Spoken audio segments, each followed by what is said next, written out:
Welcome to another Chef Knives to Go quick look product review. In this episode, we are looking at the Kurosaki Western or Yo handled R-2 Sujihiki 270mm knife. So this is a slicer. The core steel on this is R-2. I believe it's about the same as SG2, different factory, but it's a powdered metallurgy full stainless steel.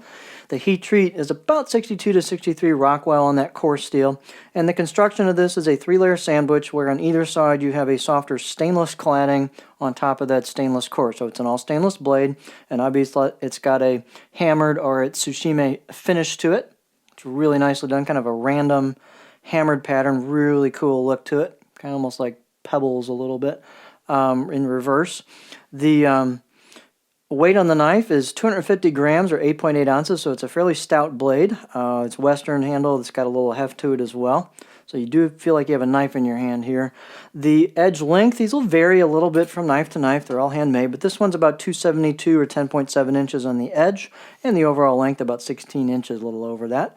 The spine thickness, these are fairly thin knives, so it's about 2 millimeters coming out of the bolster, and then pretty much just holds that all the way through. You thin out when the grind hits, but the tip's not super duper skinny. You can see it holds a fair amount. Even though the grind comes in down here, it holds a lot of that till you hit the very, very tip.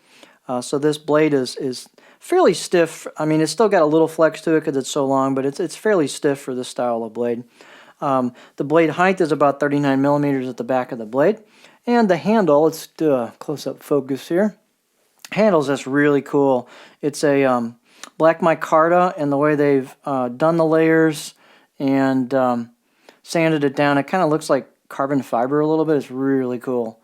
And so you got a mosaic pin and then some stainless steel pins and then a brass bolster that's nicely polished. Fit and finish is excellent on this, and it's got kind of a Coke bottle design.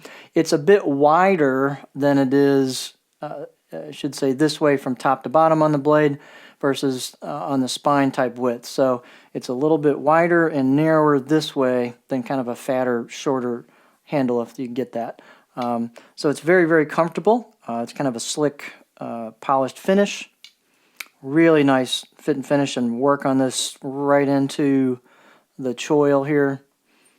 It's a real pretty blade. These are very, very distinctive looking. You've got some hammered kanji on these, really well done, and it kind of dances in the light like a good finish with the kanji will do. It's really neat. I went ahead and put an edge on this knife. R2 takes a little bit more work on the stones depending on what kind of stones you have, but it does take a nice edge. It'll take a little more work than some other steels, but you're rewarded with a lot of edge retention. Balance point on this is going to be kind of right at that bolster. And again, it does feel like you've got something in your hands. Out of the box edge was kind of so-so. So again, I sharpened it. I wanted to see what the steel felt like.